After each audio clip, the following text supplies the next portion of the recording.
Chapter 22. Above the Mojave. As they crossed Soledad Pass and started down into the desert, Kate tried the dash-mounted cell phone again to see if she could get through to her father. She got a dial tone, but after the first 3 numbers, the signal strength faded and dropped to 0. 30 seconds later, it was back. She cleared the keypad and tried again. This time, after only 1 number, the phone received a series of squeals and warbling tones, as if a computer was trying to connect with them. It was frustrating to her, and frightening, not only because of what might happen to her father if the TX got to him first, but also because of the chaos in everything else that seemed to be going on. Last night, she would not have believed any of what she had gone through this morning was possible. Nor had it been conceivable to her that the world was on the brink of an all-out nuclear war. Global thermonuclear war, the ultimate sword of Damocles. Now she wasn't so sure of anything. Least of all her own senses. This had to be a dream, yet she knew that it was not. She broke the connection and replaced the cell phone on its bracket. "The whole cell network's down," she said. She sat in the Winnebago's passenger seat. Terminator drove and John was at the dinette table in back, putting fuses into blocks of C4 explosive. They were headed north out of the mountains, Edwards Air Force Base less than 30 miles away. Terminator glanced at her. "Skynet is assuming control of global communications, in preparation for its attack," he said. She was still having trouble buying into the entire scenario, but she had to ask the next question, no matter how crazy it sounded in her own ears. "So, if this is a war between people and machines, why are you on our side?" "The Resistance captured me and reprogrammed my CPU," Terminator said blandly. He could have been describing the weather. "I was originally designed for assassination missions." Like the TX model, Kate thought with a shudder. "Does that bother you now?" "Remorse is a human concept based on the illusion of free will. It has no meaning to me." "So you don't really care if this mission succeeds or not?" Kate said. She looked back at Connor, who was watching them. "If we get killed, would that mean anything to you?" Terminator seemed to give her question serious consideration. "If you were to die, then I would become useless," he answered. "There would be no reason for me to exist." Kate had to turn away. Her eyes wanted to fill. "Thank you for doing this," she said softly. "Your gratitude is not required," Terminator told her indifferently. "I am programmed to follow your commands." Connor was suddenly very interested. "Her commands?" he asked. Terminator glanced at his reflection in the inside mirror. "It was Catherine Brewster who had me reactivated and sent through the time displacement field." Kate held up a hand. "What exactly am I in this future of yours?" Terminator turned to her. "You are John Connor's spouse and second in command." Kate was shocked, though she knew that she shouldn't be. Nothing should be surprising to her ever again. She turned back to take a good look at Connor, her future husband, if Terminator could be believed.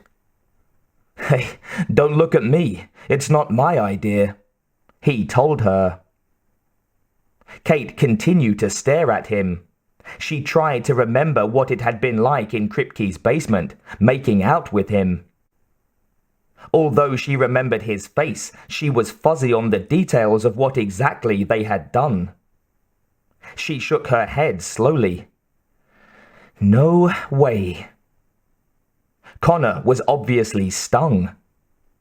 What? You're a mess, Kate told him. Connor shook his head and grinned wryly.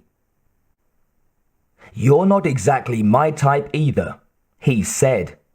He turned to Terminator. Why didn't I send you back? He asked. I am not authorized to answer your question. Right, Connor said. You ask him, he told Kate. Why didn't he send you back? Kate asked. He was dead, Terminator answered. It was another hammer blow to Kate's already bruised emotions. Terminator seemed to be indifferent to the impact of what he had told them. To him, it was just another dry bit of data. But Connor had been affected. That much was obvious. Oh, well, that sucks, he said, trying to make light of it. Humans inevitably die, Terminator said reasonably. Yeah, I know, Connor said. How does it... He shook his head. Nah, maybe I don't want to know. How does he die? Kate asked. John Connor was terminated on July 4th, 2032, Terminator said. I was selected for the emotional attachment he felt to my model number due to his boyhood experiences. This aided in my infiltration. What are you saying? Connor asked. Terminator did not take his eyes off the road. I killed you, he said.